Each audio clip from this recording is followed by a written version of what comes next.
Assalamualaikum warahmatullahi wabarakatuh. Salam sejahtera untuk kita semuanya.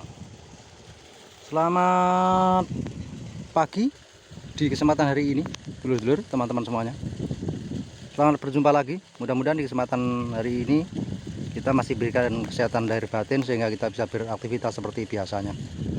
Khususnya buat dulur-dulur teman-teman semua yang sedang menanam melon, mudah-mudahan diberikan kelancaran, tanamannya sehat, tanamannya bagus, sampai finish nanti menghasilkan hasil yang bagus dan juga mendapatkan harga yang bagus pula, sehingga bisa menjadikan rezeki yang barokah, manfaat dunia akhirat. Amin ya robbal alamin. Dulur-dulur teman-teman semuanya, pagi hari ini kita kembali berada di lahan melon kita, lahan tumpang sari. Seperti yang kita sampaikan di video sebelumnya, kita kali ini tanam tumpang sari, yaitu melon dan cabai rawit. Di pagi hari ini melon kita usianya 10 hari, 10 HST, dulur-dulur. Ini tanam di musim kemarau di daerah Jawa Timur, Ponorogo terutama. Ini musim kemarau, kalau siang panas, kalau malam agak dingin, tapi tidak terlalu dingin sih, tapi agak dingin. Nah, di kesempatan pagi hari ini kita lihat perkembangan melon kita, ya cukup lah, cukup kondisinya 10 HST, sudah daun 3 kecil. Di usia 10 hari ini kita mengadakan, pagi hari ini kita mengadakan spray. Ini di musim tanam ini, musim kemarau, yang paling pokok kendala kita adalah puret. Itu sudah pasti. Selain itu, hama yang paling jelas yaitu adalah kutu kebul. Kita mendapatkan info dari dulur-dulur teman-teman di beberapa wilayah bahwa kutu kebul merajalela. Sedikit mungkin tip dari kita bahwa kutu kebul ini memang sangat merugikan sekali kalau tidak segera kita tangani. Dan penanganannya saja, saya melihat dan saya mendengar juga bersharing dengan teman-teman dulur-dulur di berbagai wilayah bahwa mengatasi kutu kebul ini susah gampang, susah. Tapi walau bagaimanapun tetap kita harus berusaha dan berdoa. Sedikit tip dari kita cara mengatasi kutu kebul, bahwa kutu kebul ini berkembang biaknya sangat pesat di musim kemarau, yaitu di mana kondisi panas dan lembab. Jadi panas di siang hari, dia ada kelembapan angin yang sehingga terjadinya kelembapan itu agak tinggi, maka di situ kutu kebul akan cepat sekali berkembangnya. Itu secara teori, tapi bagaimanapun dia adalah makhluk Tuhan yang sudah diciptakan. Nah, oleh sebab itu perkembangan yang sangat cepat ini, maka kita harus juga cepat dalam penanganan. Kalau tidak, maka kita akan ketinggalan oleh perkembangannya si kutu kebul ini.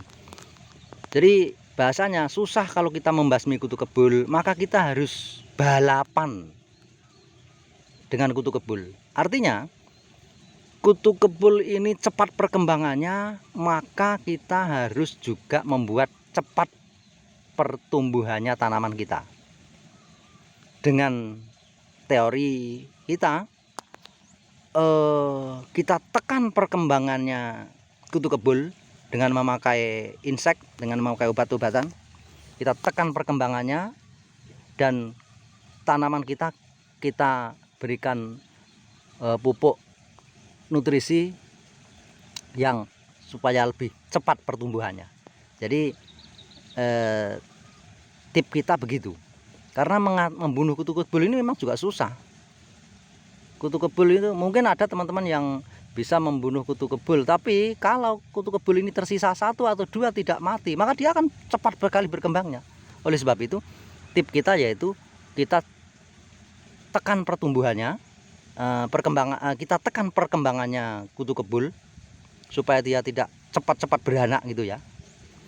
Dan kita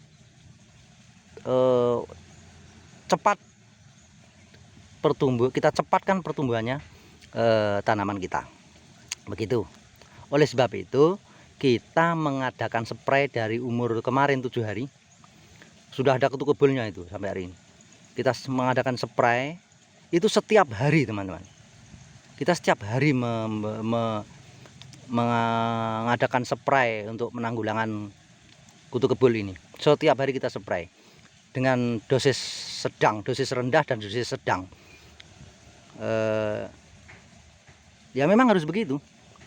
Tidak boleh kita malas-malasan. Kalau malas-malasan nanti kita ketinggalan dengan perkembangannya kutu kebul. Kutu kebul ini susah dibunuh, kita akan ketinggalan perkembangannya. Nah, cara kita, tip kita yaitu kita berikan insektisida. Kita memakai insektisida yang bersifat kontak lambung dan sistemik. Kita rolling.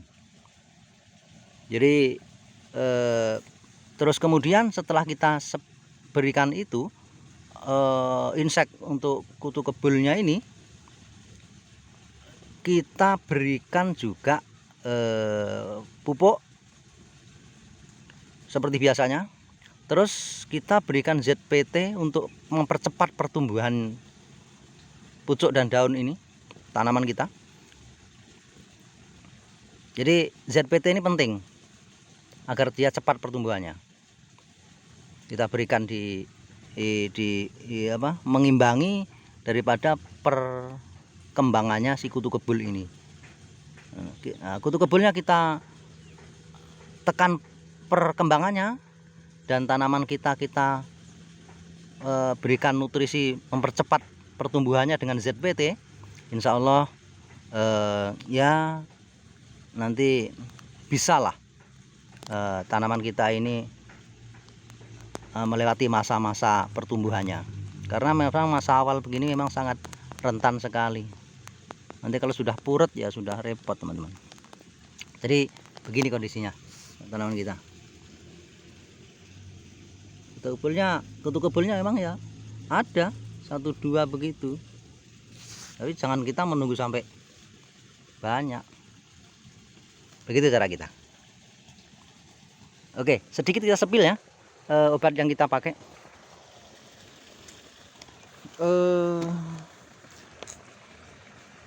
Ini kita memakai obat yaitu kita pakai di awal penyemprotan yang kemarin. Kita memakai insektisida yang berbahan aktif abamectin hitam 18 EC. Abamectin hitam 18 EC kemarin. Silahkan dulu-dulu mau pakai produk apapun boleh. Demolis juga bisa. Ini saya pakai Poskormit, lebih murah. Abamectin hitam kita berikan 8 mili sampai 10 mili per tangki, dosis sedang saja. 10 mili per tangki boleh. Itu untuk semprotan yang kemarin pertama. Untuk nutrisinya yaitu kita berikan ZPT Atonik. ZPT Atonik ini adalah zat pengatur tumbuh kita untuk agar pertumbuhannya lebih cepat. Pucuk-pucuk ini kita berikan ZPT Atoniknya 2 tutup per tangki. Kemudian kita berikan juga hormon auksin. Hormon auksin untuk pertumbuhan akar dan pertumbuhan batang juga. Ini kita berikan 2 tutup per tangki. Karena kita punya produk ini. Kalau produk yang lain mungkin beda lagi teman-teman untuk hormon auksin ini. Terus kemudian itu adalah penyemprotan yang awal kemarin 3 hari. Di hari ini kita memakai insektisida yang berbeda, kita rolling, yaitu kita memakai insektisida Mospilen. Mospilen ini insektisida yang bersifat sistemik juga. Dia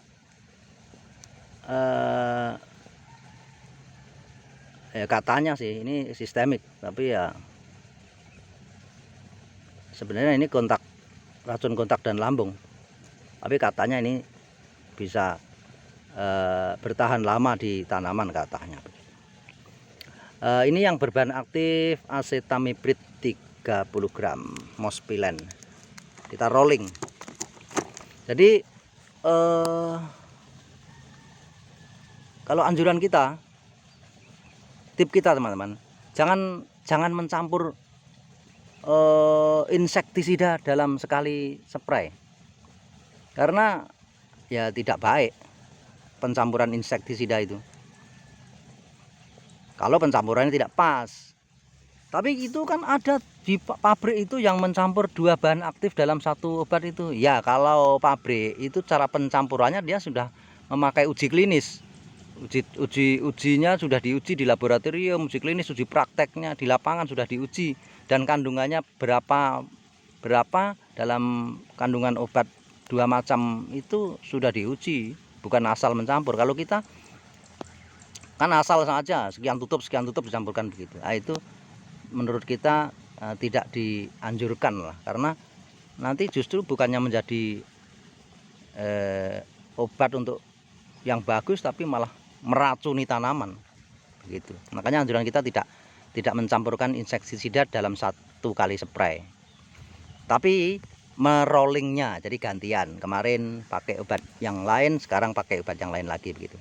Jadi inilah penyepraian kita di usia 10 hari. Setiap hari kita spray untuk menanggulangi kutu kebul ini.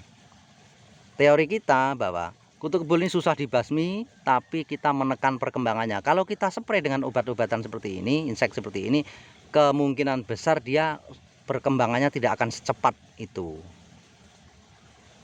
Nah, dengan begitu tanaman ada jeda waktunya untuk tumbuh.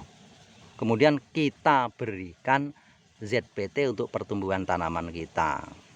Begitu kurang lebih tips kita. Jadi kita berikan insektisida, juga kita berikan ZPT, hormon, juga pupuk daunnya juga gitu. Demikian dulur-dulur kurang lebihnya tip kita di pagi hari ini penanggulangan kutu kebul.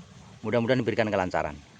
Tidak lupa doa saya buat dulur-dulur teman-teman semuanya yang sedang menanam melon atau yang akan menanam melon, mudah-mudahan diberikan kelancaran, tanamannya sehat, tanamannya bagus, sampai finish nanti menghasilkan hasil yang bagus, dan juga mendapatkan harga yang bagus pula, sehingga bisa menjadikan rezeki yang barokah, manfaat dunia akhirat. Amin ya robbal alamin. Terima kasih atas kehadirannya dan juga dukungannya. Mudah-mudahan sharing kita bermanfaat dan selalu diberikan kelancaran.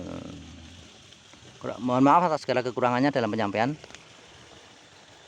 Jangan lupa dukung selalu channel kami, mudah-mudahan bisa terus berkembang dan bermanfaat bagi kita semuanya petani melon khususnya. Kurang lebih mohon maaf, akhirul kalam. Assalamualaikum warahmatullahi wabarakatuh. Salam sukses untuk petani melon Indonesia.